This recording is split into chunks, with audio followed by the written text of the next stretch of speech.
The new Kinesis ATR V2 carries on from where the original ATR left off. It's a brilliant multi-purpose frame set that's been updated since its first incarnation to follow the trends in gravel bikes as they've evolved. As such, it's a bit more towards the bike-packing end of the drop bar spectrum than the first bike was, with a stronger frame, bigger capacity for wide tires and a slightly tweaked geometry. None of the changes have really affected its prowess as a road bike, though, and it's still a superb basis for a mile-eating tarmac-based bike too. The ATR V2 shares more than a passing family resemblance to the original in terms of ride. And that's a good thing, because that bike was hard to beat in terms of long-distance ride comfort. The bike is fairly upright. The 60cm version I'm riding has a 210mm head tube and a 585mm effective top tube. The stack-to-reach ratio is 1.6, which is very upright for a road bike. It's noticeably taller than most endurance bikes you'll ride. The ATR V2 with two different wheelsets, in two sizes, because you can.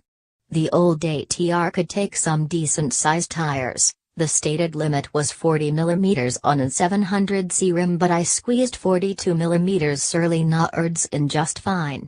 The V2 bike has increased that to 45mm, or 40mm with mudguards, but it's also designed to work with 650B wheels. This is a very old standard, of course, but it wasn't really on the radar when the original frameset was released.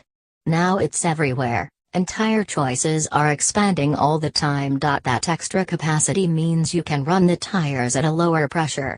I went as low as 30 pounds per square inch for mixed riding, but the sweet spot was about 45 pounds per square inch, where they don't feel any slower than smaller tires on bigger rims, and indeed my non-scientific Strava times suggest they're not meaningfully different. They're a lot more forgiving, though, so you get lots more comfort without really sacrificing speed.